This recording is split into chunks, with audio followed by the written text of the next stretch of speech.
here's what I'm trying to understand. When Geronimo goes number 1, how cocky do you get? Like, as songwriters. It was the complete opposite. Really? I sat down and I was like, oh my God, now the expectation on us now.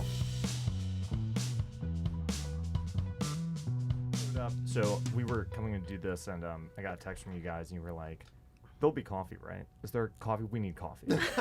So then I had to go across the street and get coffee for everyone because they needed coffee. Are you worried? Because George, you're doing this thing right now where you're doing no alcohol for the year. That's right, yeah. Isn't that real? That's real. That's real. That's real. Do we think maybe we should do a no coffee run, Emma? Are we worried you're too reliant on coffee? Should we do a I'm full not too year? reliant, but this is the second bad coffee that you've gotten me. What was the first one? And first of all, knives thrown so early in the podcast. This Poor is my Zak. show. I have the ability to twist anything Have we onto started? you. We've Yeah, we're started? in. We're Oh, in. gosh. I have the ability to throw anything onto you. So yeah, but keep throwing shade. That's Okay. totally fine. Yeah. So the first coffee was from Starbucks Oh no. in Boston on the What first. was wrong with that coffee? No. Here's my point. Is it possible that we should do a year of no coffee? Are you too reliant on coffee? I'm Is not. that I'm not possible? actually that reliant on coffee. Hold on. 20 minutes ago, you were basically like, I'm only coming if you can get me coffee. That is a lie. Hold There on. is no deal George without the called coffee. me. George called me and he said, "Is there coffee?" And I said, "No." And he said, "Oh, okay, no problem." And you texted me. And you said, "Get me coffee." You were like, "Where am I gonna That is find such coffee?" bull Hold on. dust. Wait. What was the text? The text was, this was the text because I got right here. The text Who from? was Who from? from you. You said, "Is there coffee around?" I said, "Yeah, we'll get you coffee across the street." So it was a vegan cafe, and they only had oat milk and Well, almond look, milk. He got us coffee. Yeah, ladies I and do gentlemen. appreciate you running get- across the street and Yeah. getting me coffee. Could we imagine a full year without coffee? Could we give it up? I couldn't, because it's one thing to give up alcohol, especially when you're touring. Like, I Yeah. could go without alcohol, but without coffee and touring just sounds like a nightmare. You couldn't do it. No. There's always something else to give up, Yeah. isn't there? There's so much to give up. By the way, I don't drink coffee or alcohol.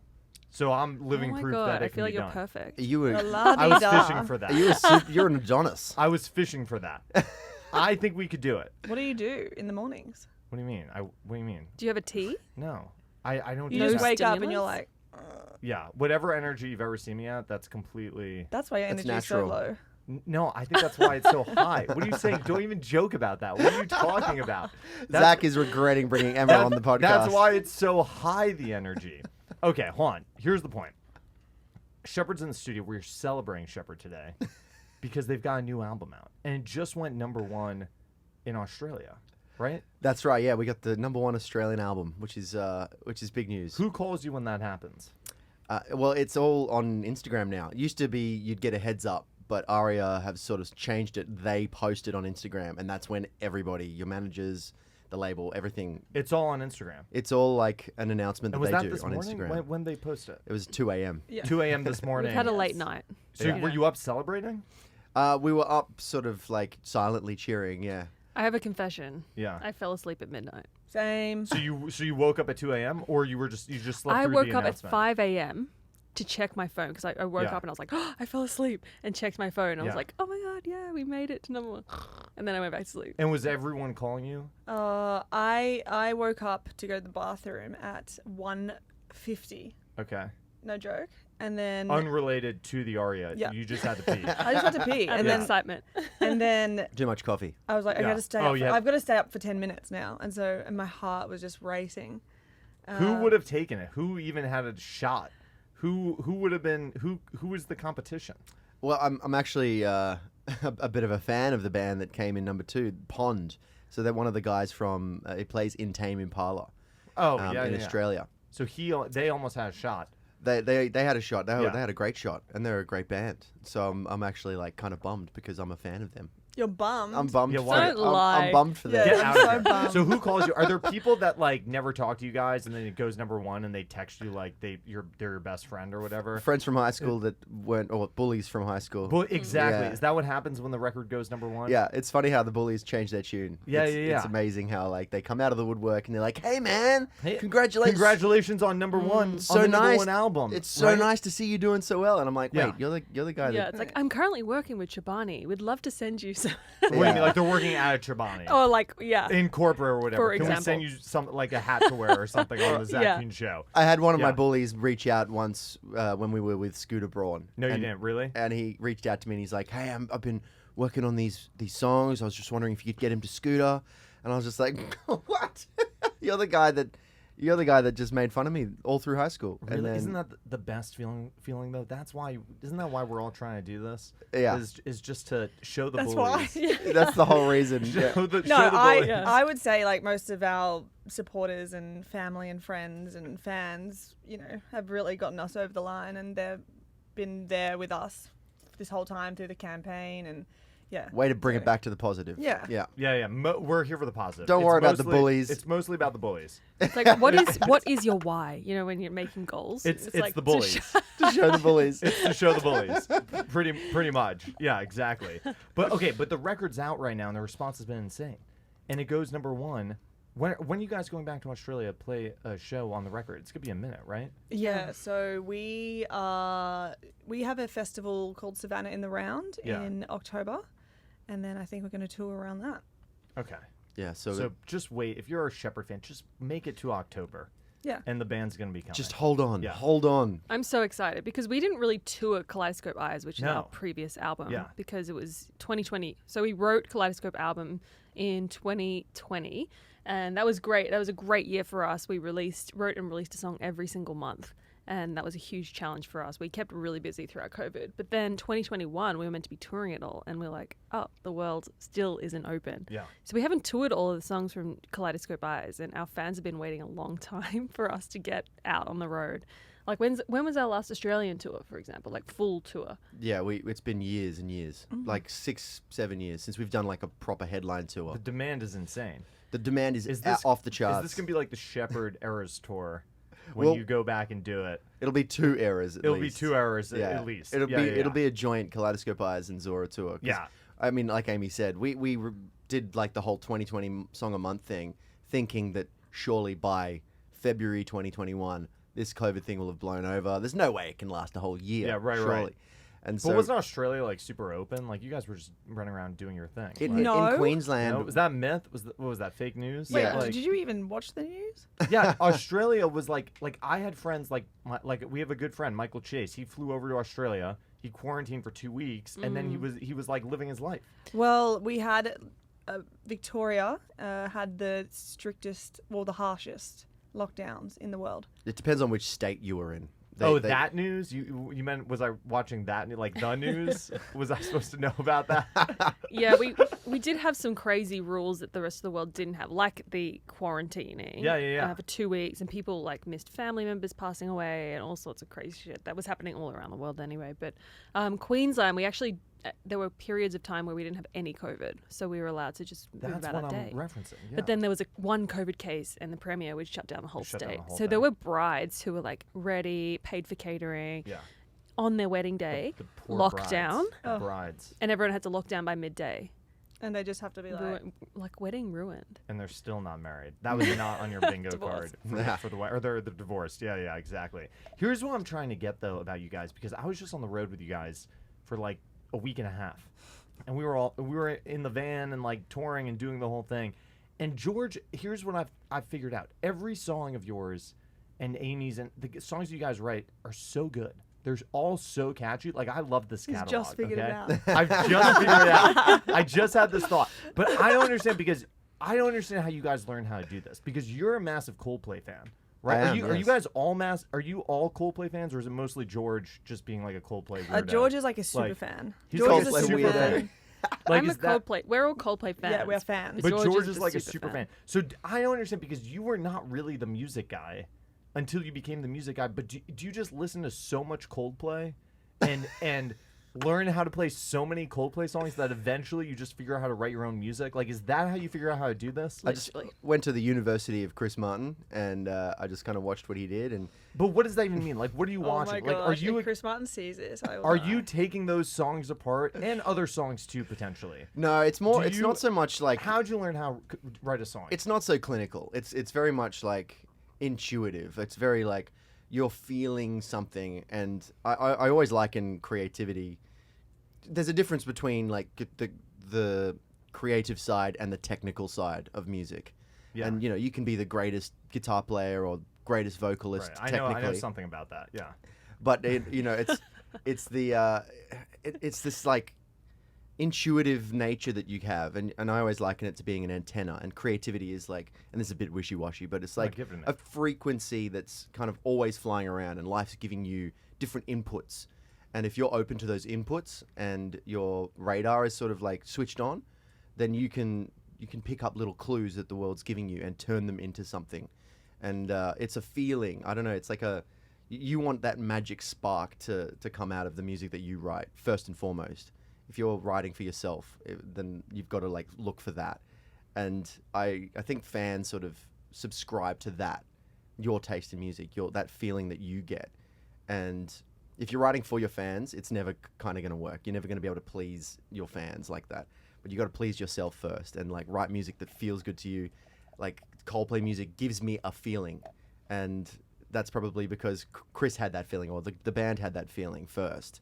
So I'm always just trying to chase that feeling of what feels right in terms of like when we're writing a song or a guitar riff or like a chorus. There's like an energy or a feeling that it gives you, and then you chase that and like start pulling on that thread and see where it leads. That's kind of how we approach every song. How did you know that you had the ability to write a song, though? Like, did you just want to chase that feeling? You thought writing a song would give you that feeling? Or you wanted to tap into the feeling that you felt listening to the music and you thought you could do it? Yeah, I think we've always had that feeling. Like, whenever you'd hear a song that became your favorite song, Yeah. and you'd get that magic, like, you'd have it on repeat. You want to start doing that yourself and, like, making music that does it and creates that feeling. Didn't you all come to this relatively late in life, though, making music? Like, when did you start making music? Wasn't it? I think we've always been musical, but in Yeah. terms of it being like a vocation, and like actually pursuing it as a job and a dream, I think, yeah, I was 23, 24 when I was back from Sydney. I was studying to be an actor in Sydney. That's what I'm saying. This is why I don't understand. Well, because- we do have Amy to thank for this band. Is that true? Yeah, I guess so. I can take credit for starting. Wait, because you This started is my on bad. piano.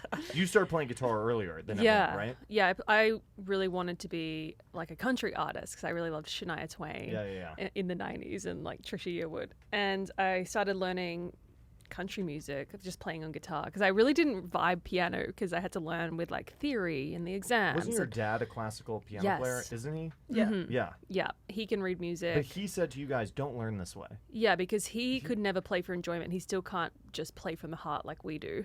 He can read music and play, but he always thought that sort of killed the buzz of, and enjoyment of music. So he always encouraged us to just like follow our heart when we played and never really forced us down. Oh, still made us do theory. Yeah, I think that was more mum. Wait, So but in the early years, Yeah. we all, like everyone did it, like piano lessons, and then on the weekends we'd have like learning the theory, and then we'd do like exams, and I always felt like a lot of pressure from that. So I sort of turned off learning keys, but I found my dad's old guitar, and it had like 3 strings, and I don't even think he played ever. I think he just had it lying around. And then I would walk around the house like pretending to sing Shania Twain, and they're like, let's get it fixed up and we'll get her lessons with this guy called Baruch Tao, who was our primary music school teacher. But little did we know he had this like incredibly successful career as a session musician in Australia and had toured with this massive Indigenous band called Yothu Yindi, and also like he'd toured with Janet Jackson and Madonna. Like he was a absolute wait, and this genius. was while you guys were in Papua We New grew up in Guinea, Papua New or- Guinea, yeah.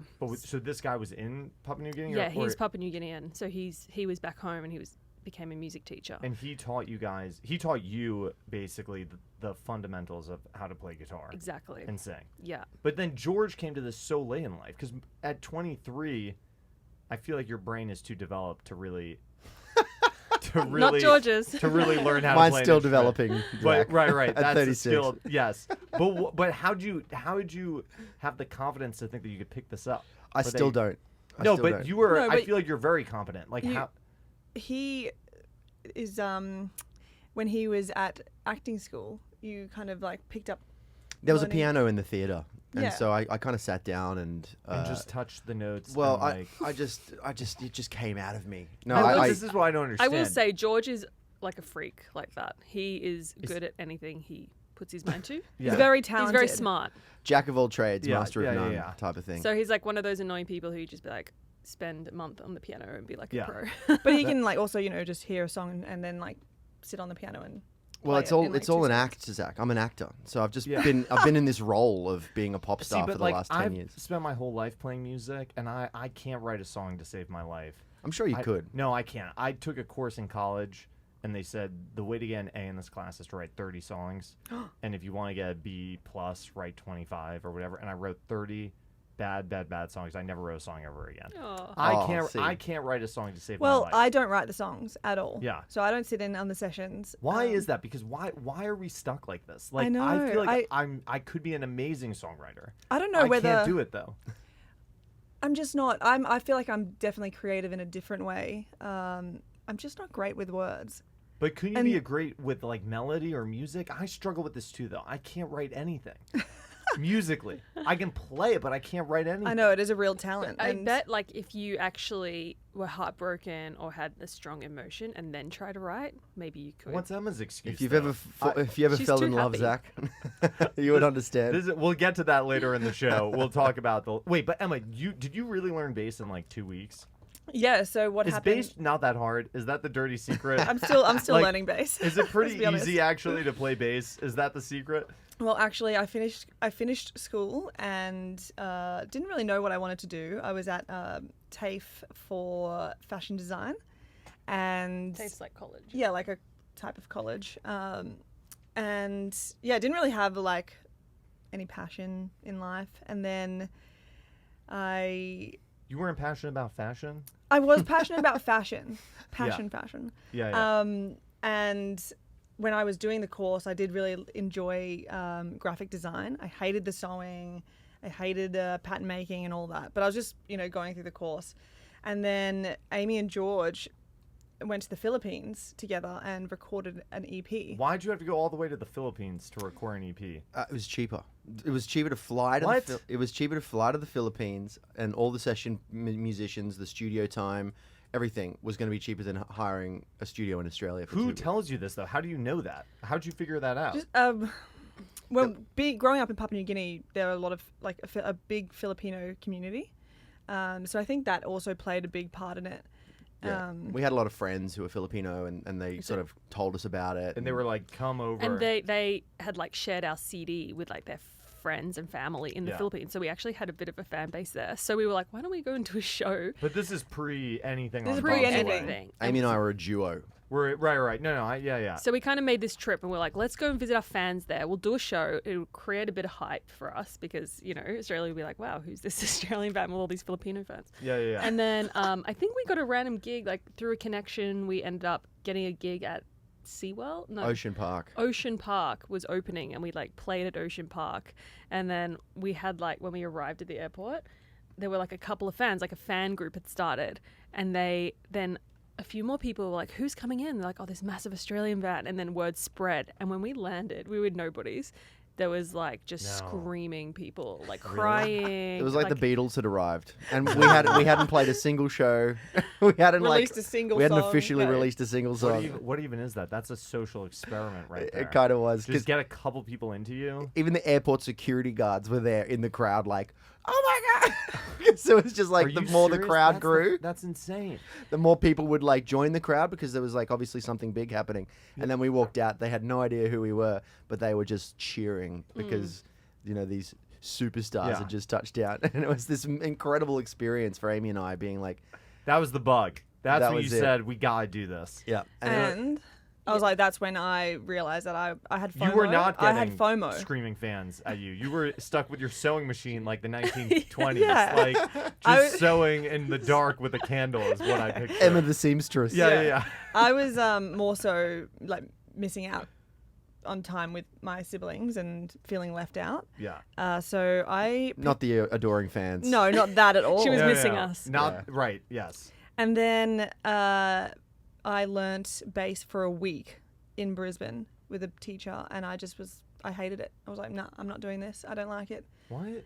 And Dad was like, what if we go back to Papua New Guinea and you learn with Baruka Tau, our childhood teacher? And I love Baruka so much that I said yes, and I jumped at the opportunity. So I went back to Papua New Guinea for 3 weeks and pretty much did like a boot camp for bass and learned. What was he teaching though? Because I have your bass in my ears because I always like having bass really hot in any situation. Where's this going? No, it's going with that you always sound really good. Like you're a great thank bass you. player. What do you mean? Where is this going? I thought you were like, what's he teaching you? Because you're shit. No, but I do want to know what he taught you. Like, was he teaching you like scales or like fundamental theory? Yeah, or, like a bit of technique? both. And then between that, he would say, okay, let's learn a Sheppard song. And you had released, I don't know if you'd released it yet, but Hold My Tongue. That was the first song I learnt on bass. And for 3 weeks, just kept learning the Sheppard songs. So would he teach you like the theory within the Sheppard songs as well? Or would A he little just bit. teach you like the notes and We'd like do the... scales, and then he would like teach me how to play it, and then I'd kind of memorize that. And anyway, came back to Australia, and we put on a show at the Powerhouse in Brisbane. And how many people you reckon in that show? At that show?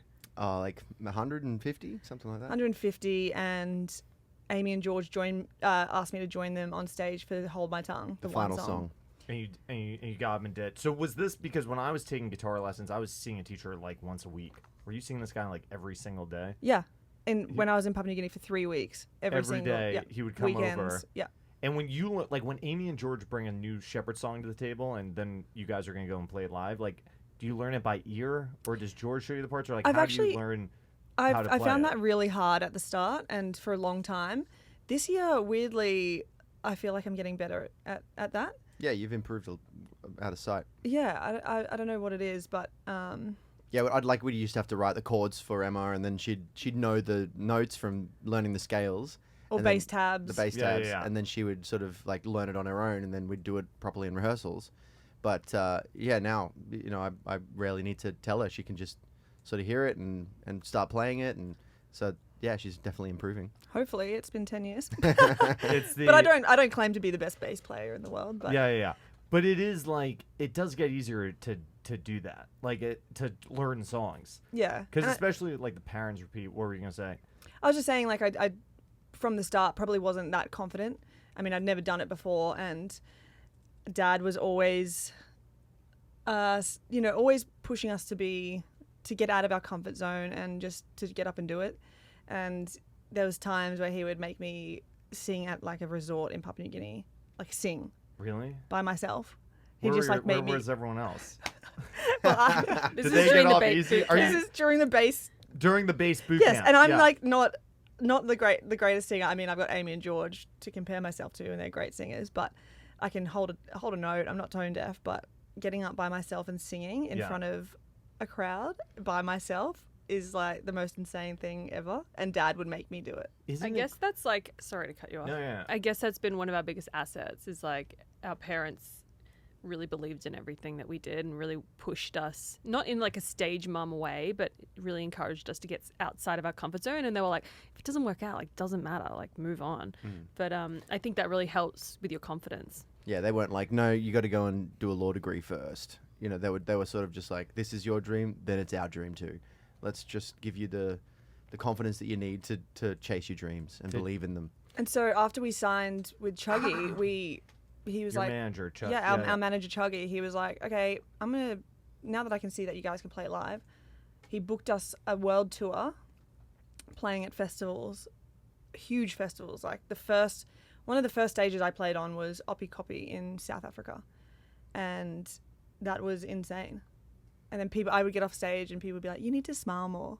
And I'm like, oh, I don't know how to freaking play the bass. I'm just trying focused. to play the friggin' bass. Emma's on stage just like, yeah, like literally that's what my face Weren't was you like. struggling with calluses and blisters and things They like only- early on? No. Like, no? They only ever tell the women to smile more, though. Yeah. That's such a thing. No one's ever told me. Yeah, they told me to smile less. They tell me to smile less. Yeah, too. I was just like- But here's what I'm trying to understand: when Geronimo goes #1, and you guys both, Amy and George, wrote Geronimo with Jay, who's back in Australia. When this song just becomes the biggest song in the world, how cocky do you get? Like as songwriters, how do you not become so arrogant and just think you're the? It was the complete opposite. Really? For some reason, as soon as it went number one, I was at home on my own. I can't remember where everyone was, but I was at the family house on my own when we got the call. And I went upstairs and I was like, I had my moment of like, yes, like a, fist pump the air. And then I had a shower and I was like relaxed. And then I sat down and I was like, oh my God, now the expectation on us now and the pressure of what comes next, it just like all dawned on me that it was like, oh my God, like we're what did you think? Professionals now and people are going to like expect this from us from now on. And I don't know, I just had this moment of like a mini panic attack as to what was coming up. And it was the most amazing and surreal moment of our lives. Like just knowing that an independent band, because it just didn't happen. It wasn't like this was a regular occurrence. We recorded the first ever number one single on the Australian ARIA charts in Brisbane. It was the first... or it was like the first independent single in like 10 years or something like that. More than that, yeah. And then we got the record for being the longest number one for an independent single. So it was 3 weeks in number one. And like the you can never be prepared for that. We were so young. We were so sort of like green. It was our second ever single that we'd released. And we didn't quite know. We didn't appreciate it as much at the time, I don't think, as we would have now. Because... it just opened so many doors and we were just all of a sudden whisked onto this like rocket that was just going up and up and up and up. And we were playing some of the biggest, TV shows. We did Ellen DeGeneres, Jimmy Fallon. We just found ourselves like right at the center of this spotlight of the world, on this global stage. And, we were kind of inexperienced and didn't know what was going on or how to combat it. We were just literally taking it every day, one day at a time. Getting completely exhausted on like these massive world tours when we only had skeleton crew. We had like 2 crew members, and it was very much an independent operation. How would you have taken advantage of it, or just mentally you feel like you would have been in a different place if it was happening now, or how would you have treated it differently?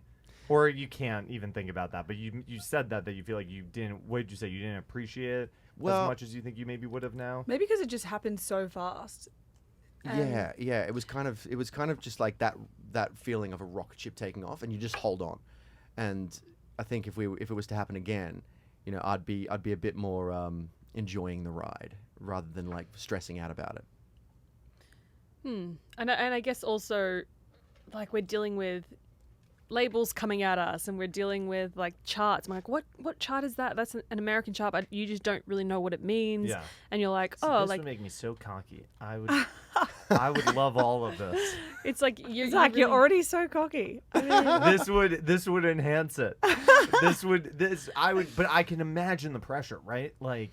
But then you're also dealing with, I guess, jealous musicians who have, been working at it for a long time and maybe hadn't found their song yet, and they're like, oh, these people came out of nowhere. And did you really experience that though? Was that like online, or would people say that to your face? I mean, we still experience that. Yeah, I think it's different now that we're 10 years into it and we're kind of established. But when it happens so early on, and you're all of a sudden at the ARIA Awards, and I mean, it didn't happen overnight. We were a band for how long before? Emma spent 3 weeks learning bass. Yeah, I mean, how much more do you... I mean, to be fair, we wrote Geronimo, fair and square. Yeah. We did it. No one else did it. Yeah. No one did it for us. Why do you think it really pumped off? What was the catalyst for it? Was it social media, or like how did it really take off? No, because social media wasn't really that big of a thing back then. Instagram had just started, Spotify had just started, so I think we missed out on like a lot of streams because Spotify wasn't even a thing. iTunes, how do big. you think it caught fire? I think it was the right song at the right time. But people still have to find it to listen to. I know, and a lot of people think that you can buy success, but it's really, I always say, talent. It is stars aligning. It is, the right song, supportive the people that and meet, and all of those things aligning. I think it helped that it was our second single. So we had the first single, "Let Me Down Easy," which was the first song we took to radio, and miraculously it opened a whole lot of doors at radio. So our guitarist Jason, his brother, worked at Channel 9, which is a TV show, as a cameraman. And when we put out Let Me Down Easy on this first EP that we ever released, he gave that CD to the news reporter that he filmed. And he's like, hey, my brother's in this band, you should check it out. And she listened to it when she was in the makeup room with another host, David Campbell, who's the son of Jimmy Barnes, who's like an Australian legendary rock vocalist. And he was listening to it while she was in the makeup chair. And he's like, who are these guys? This is kind of cool. And she's like, oh, this is Sheppard. You know, my cameraman's brother's in the band. And he did some research and saw that we'd been overseas. We'd played in Portland, Oregon, and we'd been #1 on this radio show in Portland. And he was like, this is incredible. Who's this like Australian band? He reached out to us and asked us to perform on his morning show with Let Me Down Easy because of that like random connection. And then we played that show, and that very day we got added to radio all across the country with Let Me Down Easy, which opened the door for us. For that second single. And then Geronimo came and like just kicked down that But we door. will say, like, we haven't had it easy. You know, we released Let Me Down Easy, and we couldn't get on radio in Australia. No one wanted to play it. And well, why would they? Because you guys were an unknown band. Yeah, even like government-funded radio stations wouldn't play us. So we were like, oh, well, the pop scene's not big in Australia. What are we going to do? And then we took it to college radio in America, and that's where it really took off, that song. It was #1 on college radio in... It got to #1 on I think it was KNRK in Portland. Yeah, so then we got invited to perform in Portland at a Christmas show. When are we touring in Portland? Do we have those dates coming up? I think it's coming up, yeah. There could be a huge untapped fan base in Portland. Yeah, and so we performed to a crowd of 2,000 people at this Christmas show. Are you serious? And they were all singing back Let Me Down Easy to us, and we were just in awe. And we were like, wow, this is incredible. And then we went back to Australia, and that's when all that stuff happened with David Campbell. And again, it's like also creating your own luck and like following the hype and like building on that hype, I think is really important. Lighting fires. Like nothing just happens. It's a lot of hard work. Yeah. So when you go into the writer room post this song blowing up, is every idea not good enough, or is every idea like a bad idea, or do you get into fights because you say no, that's not gonna be the next Geronimo, or what? Like, is that what do you have to get out of your head and out of your way? I remember you guys struggled a bit when you went to Stradbroke. Yeah, well, there was, because Geronimo was the last song that we wrote for the first album, and it was kind of like, you know, we could have been saved for the first single on the second album type of thing, but it was so great, like it was so much fun. It was a really upbeat You knew it was thing. Great. Did you know it was? Oh, we knew that we loved it. Yeah, like yeah. it was just like had this energy. It was infectious. And when we wanted to started keep playing it at shows, People live, people were responded. jumping. You know, Yeah, they would yeah, love yeah. it, and they'd be like, "Oh, what's that song?" Yeah. Yeah, there was definitely a good vibe about the song. So we decided to put it on like as the last addition to Bombs Away, and then it blew up, and we got whisked away on this worldwide tour for, you know, a year and a half, 2 years, and then because we're on tour, we didn't have time to go into the writing room and like, you know, try to follow it up, and so by the time we'd finished the world tour, and the label's like, "What's next? You know, what do you guys got?" And we're like, "Oh, we haven't even thought about it yet. You got It's like nothing. We haven't got anything yet." And they're like, "Well, you know, time's ticking. You got to follow it up quickly." So we had this pressure from the label. We had this pressure from ourselves. We had all of this like, you know, a wave of like promo and like attention on us from this massive international hit. And the three of us, Amy, Jay, and I, we kind of, yeah, we didn't implode, but we had like a bit of a tough time even starting the second album, trying to figure out what the sound of Sheppard is, where we're going to go, because the first album is kind of like quite eclectic in terms of the different styles and genres that we were sort of tapping into, and Geronimo was like its own like outlier. So we spent the whole like first part of the writing of the second album trying to emulate Geronimo and being like, all right, it's 142 BPM, it's 4 on the floor, it's got these like tribal vibes to it, let's go. And like, no surprise, it never worked. You can never just, like, Geronimo's written, it's done, it's its own thing. So you've got to sort of like wipe that and just start again, essentially. So what was the first song you wrote on the next album that you felt that made the album that you feel really good about? Was like the first song you really liked after Geronimo? It was "Keep Me Crazy." Oh, that's my favorite song. Yeah, that was the first song that we wrote for the second album that we were like, this is fun. This is really fun. This is a fun tune. Yeah. And the label really liked it, and so we kind of went from there. How do you come up with that? Like, what is that? How did that song work out? It was that piano riff. It was. So you come up with that riff? Yeah, and I Yeah. think there was somebody else threw out that just that starting of the chorus. And do you feel like there's a light at the end of the tunnel? Like I can picture you in the writer's room for weeks. You're Yeah. like, no, it's too Geronimo. Get rid of that. And then all of a sudden you come up, you say, what about this? Is that is that how it happened? Pretty and much. You play that riff and you go, okay, that could be a good riff. That could be good. And this is good advice for you as a songwriter, Zach. Yeah. You always Give start. me the advice. Yeah. It's like trying to build a sculpture, and you start with a bit of clay that is just a blob, and it doesn't look good, and it doesn't like represent anything, but it's an idea. It's something to start with, and it might be a guitar riff, it might be a chorus line, it might be gibberish, just going Yeah. But you keep on like honing it and keep on like slowly putting the detail into it and adding things and taking things away and building it like a sandcastle or a sculpture. And that's kind of how Keep Me Crazy came about. You start with that piano riff, and then you add like a little chorus line onto it, and then you start to build the lyrics and the verse, and eventually it becomes this sculpture that you've created with your friends. And it's like a pretty cool process, but it doesn't look good at the start.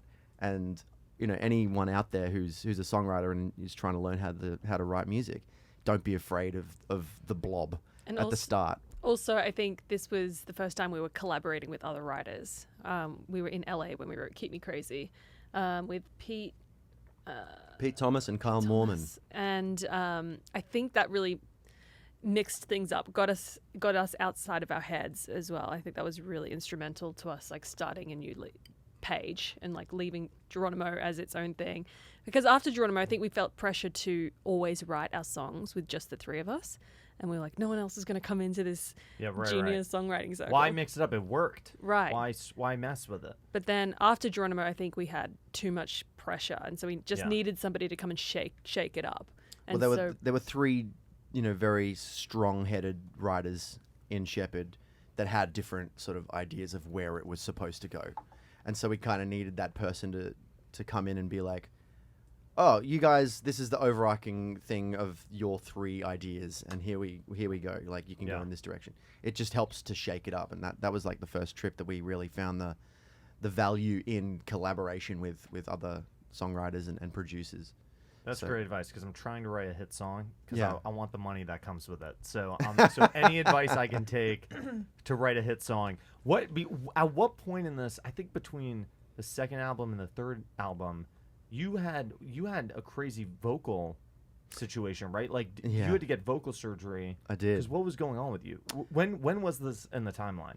This was between albums 2 and 3. We'd toured Watching the Sky. We'd done this ginormous regional tour in Australia, which, if you ever go to Australia, it is not a country of highways. It's sort of like It's not an easy single lane, Winding roads. Yeah. It's not made for buses and sleeper vans. So doing the regional thing in Australia is kind of like a mission, and it's always a wonderful experience because the people in those towns never get artists coming through, so they really appreciate it, and it is like the energy is always super high. Was that when we had a bus? We tried to have a bus. Oh my We god! had like one of the 3 buses in Australia. People don't really do that in Australia. Side note, they don't do that in Australia.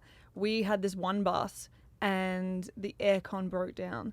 And this is like during summer in Australia, and we were traveling north, Queensland, No. and we were all ended up just the whole band, bra and undies, the boys just in their undies, like sitting at the back of the bus, like dying. It was not fun. The glamour, Zach, the glamour. The glamour of touring, yes. So after pretty much as soon as we finished this tour, we had booked a US tour right in November, right over Thanksgiving, which was a nightmare. Logistically, it was not a good idea. And on the flight over, I somehow managed to catch this chest infection that even to this day gives me like the heebie-jeebies how bad it was. And I have such huge anxiety and PTSD from that sickness and having to go and tour. was like it was so painful. It was so stressful. It's like having a guitar that you can't tune. Yeah. And By the way, then- we were all sick on this last tour. Everyone was sick on the last tour. You Was did it- well. Was it anything like that? No one was I sick did- apart from me. I was on my deathbed. Yeah. You were not sick, Zach. No, I was. Yeah, that's exactly. You're right. Zach was an expert. Because he doesn't drink coffee or alcohol. I was gonna say that. Thank you. Yeah. Anyway, but the point is, we know how you felt with this because Emma had a mild cold. That's so right. So she knew. I had to get through this tour, and I really pushed hard, and I probably damaged my voice in a serious way. And I got back from that tour, and we were recording with John Hume, who I think you know. Yeah, I don't know John. Do I know John Hume? You Oh, would you have met him the John other day? He I co-wrote love Dean John. Lewis's hit "Be All Right." I love John. If John- he hears this, yes. John's a great guy. Yeah. He's produced a bunch of our songs, but we were recording I think I with, do know him, with actually, him. yeah. We were recording with him in Byron Bay, and I was on the microphone, and I wasn't drinking. I was getting great sleep, and I just couldn't quite clear my voice, and I was just constantly like, "All right, let's try that. Try that take again." And I think it was on like day 3 or 4 where John was just like, "Hey, I just listening to your voice, you probably want to just get it checked. Like, go to a ear, nose, and throat specialist and just get him to have a look at it because you might have something there." So I went and How nervous were you? You had to be freaking out. yeah, I was kind of nervous, and I went and saw one of the best in the world, Matt Broadhurst, who is in Brisbane. There's like one guy in Brisbane, one guy in Melbourne, one guy in New York, apparently, who can do the surgery. And this guy looked at my throat and was like, "Okay, you got some lesions," which is like the start of a nodule, the start of a polyp. It's kind of like the more you sing, it's like after a big show, your vocal cords will swell up, just like you've had the pump on in the gym. And so if you don't let them rest and recuperate, and you go and do another show the next night and push hard, for example, they'll just keep on like swelling up until they get so swollen that they split. There's like a literal split in the membrane, Yeah. which then heals over and becomes scar tissue. And it's essentially like a callus, like you get from playing guitar, on your vocal cords, which is not a Not good what you thing. want. Yeah. Because it means you can't hit certain notes, and it's not a clean sound, and yada yada yada. So I had to go and get surgery to get those lasered How off. they do it? They go in through your mouth, or are they going through your neck? No, they're just going through the mouth. Through the mouth. Yeah, yeah. And you couldn't talk for 2 weeks, right? I had to be silent. I had to go into a like Yeah. Buddhist monk So you must state have been up in the cabin in the woods. Freaking out. I think we were all freaking out at that point. Yeah. I mean, more so for George. No, but also our selfishly, you careers. have to be like this. Like this is all gonna fall apart. Yeah, well, we No didn't know pressure. what the future held for Sheppard. And we were actually recording Die Young at the time. No way. And that's kind of what Yeah. the song became about. It was like, oh, well, if this is the end of it and the end of the band, Yeah. it was very dramatic. How replaceable is George? Do you think you could find another singer to No. come in and fill You his could shoes? fill in Do you any think time, so? Zach. He's irreplaceable. We The can't way- do it without each other. The way you look Yeah. at yourself in the mirror when you're playing guitar. I that's- could do it. That was the audition right That's there. right. Can we Yeah, just yeah. tell that story really quickly? we were in a rehearsal. Tell the story. Tell the story. We're sitting in rehearsal. This is Zach's first rehearsal with the band, and we're all like sitting there in a circle playing the songs. And I look over at Zach, and I catch Zach looking in the mirror at himself, and he's just loving it. He's just like he's got a guitar, he's playing in a band, Power stance. and he just. Do you had know this, what that like- comes from though? Can I be serious for a second? You know where that comes from?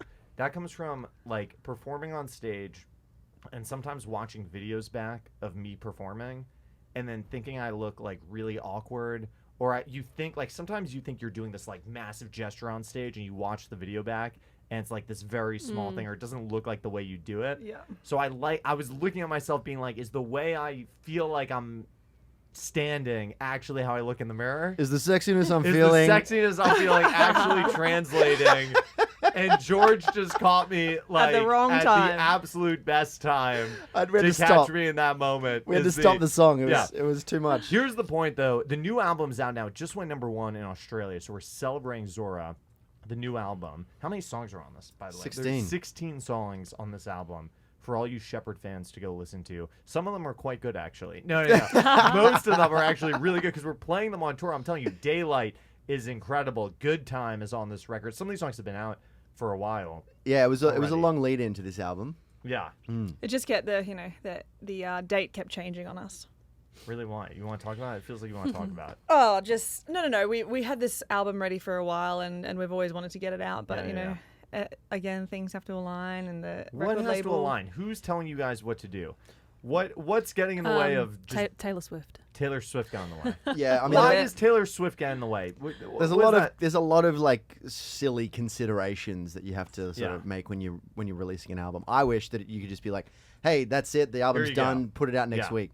But like, the label might be busy working on another release, and so they won't have the resources to push it the way that you are hoping for them to push it. So you'll be like, okay, when's a good time for you guys to release it in your busy schedule? And they'll be like, oh, okay, September. And we're like, cool. And we hustle to get it done for September. And we're like, yep, it's done, it's ready to go. And then they're like, oh, we're going to push it back to February now because, such and such is going to release. Christmas is around the corner. And then so February comes along, and then Taylor Swift announces that she's touring Australia. And it's like, oh, well, we don't want to release in that week because nobody's going to even notice an album's release. So things like that where it's like you've just got to find this like perfect gap in history to be able to put it out. And Otherwise, you know what's release funny? an album. So we came it was number one number one Australian album, and then on the overall charts we're number 8, and Taylor Swift still beat us. Yeah, it's fine with her era. I think that's acceptable. Dead Poets.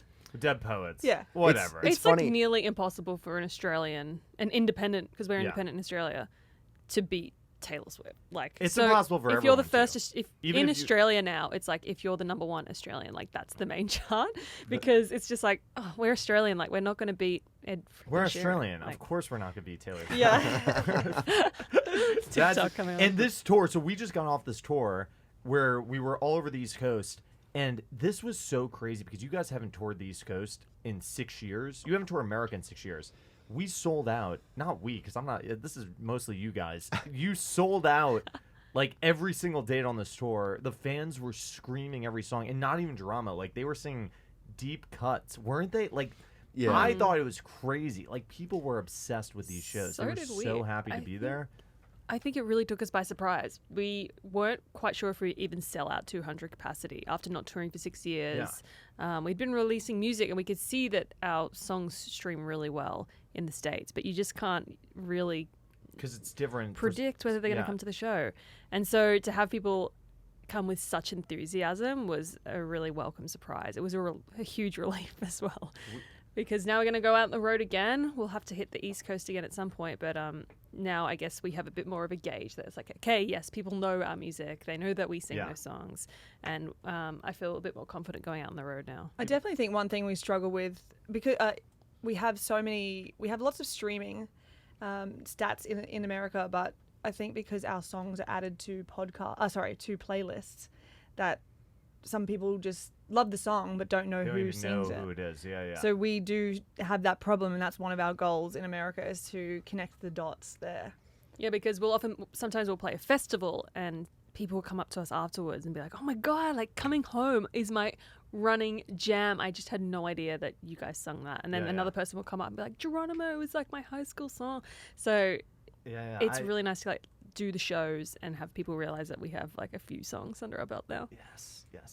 And now the West Coast dates are coming. You guys are no. Really? What do you mean? Yeah, they're coming. They're like 2 weeks away. What do you mean? That's not announced yet. How are you gonna sell tickets? What do you mean? We'll cut it out. No, I'm kidding. Let's announce it. What are we announcing? Well, let's announce it. Why not? What it's do a you West mean? Coast tour. We're doing it. This tour is in like 10 days. How is this not announced? I thought it's not in 10 days. It's in like 30 days. It's in like it's July or like all through August. August through September. I don't want to get the band in trouble here. How is this not announced yet? Well, because I think we literally just came up with the dates and the venues. We're like we're booking in the venues and all of that, and we're probably going to get in trouble by our managers. All right, don't announce it. Whatever. No, let's announce it. Why not? We're doing a West Coast tour. Woo! And Zak's coming with us. First of all, no one's asked for me if any of these dates work. I got a text from Liam the other night. He goes, "What's your email?" I shoot my email. He goes, "Okay, I'm going to add you to all these dates." All of a sudden, like 20 dates get added to my calendar. I haven't committed to any of these. Whatever you've got, Zak, cancel it. Cancel it. We're going on the road, baby. Wait, hold on. There is a tradition here on the show. typically when I have groups in, I'll harmonize one song with them. Oh, wow. Can we harmonize a song from the new album? Is that too much to ask? Yeah, Can if we you want to try. Can we find one song to harmonize on? I'm a horrible singer. That's Oh the my problem. god. Do Okay. you want to do Let Me Down Easy? Because that's like the intro. No, I has want got to do. the- Can we do a song on the new album? Okay. What can we do from the new album? Do you want Good Time? No, but something that really Love has like Like a good That? harmony part. Uh-huh. Love like that. What's Okay. got the best harmony part? Maybe Love Like That? What's Running your favorite Strategies. song on the album? On the new album, I'm looking at them all right now. I'm trying to think of what would have the best. What about Got to Be Love? I know you like that one. I love that one. We right? should have But brought our guitar. does that? No. Just our voices. That's all we need. But 'Cause you what's can do what's the gonna have a Got to Be good Love. chorus to harmonize? Is this going to completely detract anyone from listening to the album? No. when you These sing clips that? do really well when we post them. But I want something that like really is gonna sound good when we harmonize it. Like Daylight? Daylight. Well, okay. Yeah. How's the chorus of that go? That's, You hit me like daylight, making me can we do a open 3-part my harmony? A eyes. 4-part harmony? No. No. What do you mean? You have to join in on this. Okay. Here we go. Okay. Okay. Burn up my sky, Here we go. sky. You hit me like daylight, making me open my eyes. Your love is like every single color magnified. You're something like magic. Ooh, changing my energy flow. Whenever the world around me starts to lose its glow, you light up like a light bulb. That was good. That was good. Okay, let's do it 2 more times. No, I'm kidding. That's I love got it. Zach's Sheppard. eyes that whole time. Zach just sang unison. I'm the only one that did a harmony. I told you I was going to say Same. I unison. just. He's practicing I to thought back. you were. I thought we were going to do a 3-part harmony. And I was going to unison. I don't have the ear to sing harmony. Zach's just practicing to be my stand-in. Got it, That's all. I got it. can't sing harmony. George needs an understudy, so Yeah. Also, you need to learn the lyrics. I only flubbed one lyric there. There was only one lyric I flubbed. All your vocals are off when I'm playing. No, that's not true. I need the vocals to play. Sheppard on the podcast. The new album is out. Zora, #1 in Australia, and it's #1 in America too. Let's just say that. Yeah. Who's going to stop us? Who's gonna care about anything? Let's just throw it out there. And there may or may not be a West Coast tour. And if you live in the East Coast and you missed it, you're done. That was your last chance. That's your fault. I'm so sorry. And you gotta listen to the record. Zora's out now. These songs are so good. We're very proud of it. It feels too like a departure from the classic Sheppard sound, but it's very Sheppard at the same time. But there's songs on here that expand the sound, expand the brand. That was the goal. That was the goal, right? Yeah. this Yeah, is yeah. definitely our best album yet. I'm not biased at all, Do you but feel in that terms way? of, I Do do. you feel I that way really with do. every album though, or do you Yeah, feel like this one? I you do feel because different about? we are definitely getting better at what Yeah. we do. We're honing in on the sound, Yeah, and it just doesn't happen on the first album. Yeah. You know, the first one was like a mix of all the songs that we had ever written in our Right. lifetimes, and then you realize that you really have to hone in on the sound. And I feel like this is the Complete Sheppard package. this Yes. is, and I really am proud of this album from start to finish. I love it. Lastly, there's been how many guitar players have been in the band? 3 or 4? Can we rank them all from favorite to so least, many. to least favorite? Can we rank the guitar players in the You're band? you're still you're not there yet. We can't rank Yeah. you yet. Okay, final question. If George, final question for George. If you were in a sinking boat with Chris Martin and Amy and Emma, and you can only save Chris or Amy and Emma, Yeah. who are you gonna save? Don't get me in trouble, Zach. I can't answer this question here at Who's this point. But off record. Let's say yeah. on the record. On the record, Amy and Emma. Amy and Emma. Yes. Yeah. So sorry, Chris. It's siblings. You gotta understand. It's family. It's family. You've got to understand. But off the record, Off the record, we'll talk. Chris Martin can be my surfboard. Can be your surfer. And I'll And the 3 of you can get on Chris's back. It'd And, be like a- and He's a ride long- he's safely a to tall shore. guy. He's a a tall tall guy. guy. Yeah. It'd be like the remake of the Titanic. Ah, he could be the plank that saves everyone. I'll never let go, Chris. You could all get onto him. This is getting weird. This got weird. I'm not a right? stalker, I promise. I promise. It got weird. No, it's fine. It's fine. Sheppard, thanks for coming on the podcast. Thanks for having me on the road with you. Thanks for having us. It Your was, pleasure, Zach. it was so fun. Yeah. It was such a great week. And hopefully next time I'm not so sick, and then you No one's Then getting what? sick. can hug me. I kind of liked you being sick because I could just stay away. It was just easy. Yeah, and I had an excuse to just go. You off actually on my have own. to hang out with us next tour. I feel like I hung out with you at the store. Did I not hang out with you at the store? Zach requires his own VIP sleeper bus. Best memory of the tour was, well, I think we were in Philly. We were setting up for sound check, and Kathleen, starts passing out strawberries to all of us, that's a good person you need on tour. Yeah. That's the best How memory. much pressure is it when you guys all got married between the last album cycle and this cycle? How much pressure is it when you guys bring home like a spouse? Are you thinking that, oh my God, I really hope everyone else likes this person? Because now there's like a crew of Sheppard people. Yeah. Like, I mean, Kathleen has been around for so long. I guess everyone's been around a long time. Yeah, right? you've got to weed out the. Yeah, you know, my weeds. my last boyfriend feel was like- not Was not liked. not really, and so it's nice to have a husband that They everyone were together likes. for 2 years. I never had his number in my phone. Really? Or did you have it like unsaved? Like he would text you and you wouldn't save it? Because I do that all the time. With No, people like that I don't we never spoke. Like Never spoke. outside of him and Emma. Can you imagine if that? Oh my God. It's like we're so close, the 6 of us. I just can't imagine having one spouse that we didn't Yeah. like. Mm. That would just be a nightmare. I feel like if I start dating someone, you guys are gonna have to approve The vetting, like, process. you Come guys to are gonna us. have to vet. She's got to fit in with the Sheppard crew. Yeah, that's my concern. I feel like it's a lot of pressure to fit in. We'll find you. We actually called it the Find Zak Kuhn a Wife Tour 2020. That was the secret name of our group chat. It actually was It though. was. The thing was find Zak Kuhn a wife. Ladies, he is single and he is ready to The mingle. problem is though. We'd the have to problem say is that with at this. every He knows show. how to write a jingle. The problem is with this tour is we got off the tour with the way it was arranged. We got off stage, packed up, and we were on the road. Yeah, Like, there was no time to scratch time yourself. to even socialize. Yeah. Like I didn't even have enough time to go up to a girl, let alone meet her, let alone anything. I was busy working hard. You didn't even want to socialize with us, let alone Exactly. fraternize with. Exactly. That's the problem. We need to do like some 2 nights in a city or something where we can like spend the night. Yeah. Just think about it. Just think about routing your tour around my love life. Yeah, we okay? gotta manage the schedules a bit better for Yeah, Zak. yeah, yeah. Please, Sheppard on the podcast. We've kept them too long. Thanks for coming on in Nashville. We'll see you guys next time. Pleasure, Zak. Thanks we for like having saying that. us. We said it all. We said it all. We're done. We're Thank done. you. Bye. We're done. Wrap it up. Woo! Yay. Oh my goodness. By the way, there's no air conditioning in this room. I found out it It's was a bit broken. warm.